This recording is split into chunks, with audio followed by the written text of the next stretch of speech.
Hello, I'm Laurel Schiller, co-owner of Florida Native Plant Nursery here in the northeast corner of Sarasota County.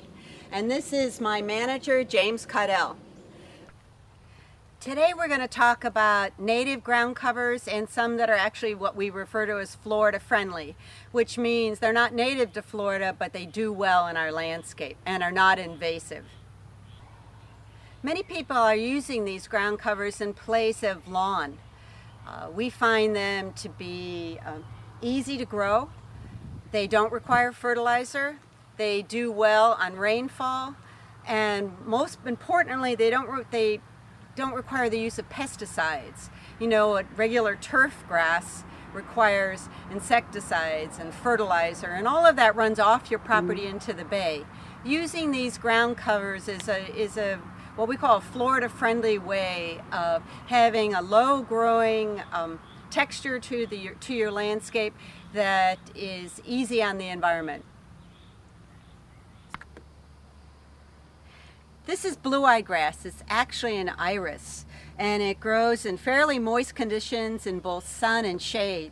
We use it at the base of bird baths, in swales, on the edge of a wetland area, such as a pond on your landscape, anywhere where it's average to moist conditions. It can even be mowed, so it could be something that you mow your turf down to the edge of a drop-off, and then this would replace it going down into a wetland swale. This blue-eyed iris blooms early in the spring. We call it a harbinger of the spring, and it gets covered with small little periwinkle blue or very light purple flowers for about 6 weeks. This is Jasmine Minima. It's an evergreen, low-growing ground cover. It spreads across the ground. It can root as it goes, stays evergreen and dark. You can weed whip this from time to time if you don't want to weed through it. This is the one ground cover we're going to be talking about this morning that does not mow easily. Care of this would be weed whipping maybe once or twice a year at the most, if you're interested in doing that. Does well in shady situations as well as full sun.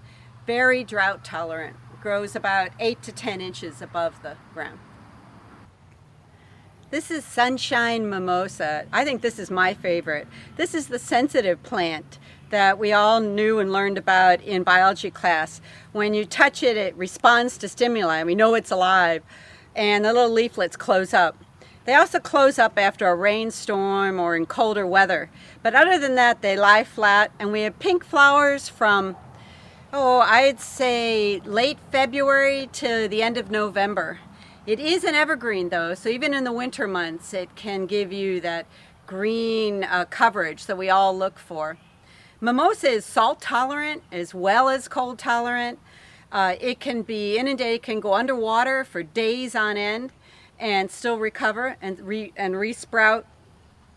All-purpose, very hardy ground cover.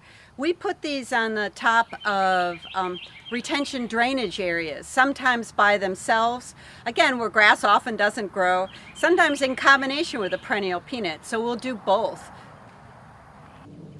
This is perennial peanut, a form called repens or golden showers. This one is becoming readily available in garden centers. It spreads across the surface of the ground and roots as it goes. It can be mowed, or it can fill in difficult places where you're not able to grow turf. This form of perennial peanut, golden showers, can be used in wetter locations. We place it on the bank of a swale, on the edge of a road, would be a good place for it, around a bird bath, in a lower area where water accumulates after big storms, as well as drier areas. This one can actually go underwater for a couple days and still survive. This is frog fruit. It's a larval food for a number of our smaller butterflies, and you may have it in your landscape, in your front yard or backyard now. Go looking for it. It has this little small flower. It's also called matchweed, and if you have it, keep it. It spreads in dry sands. It can grow in shade or sun, and as I said, it's a nice food supply for many of the top butterflies that we like to attract.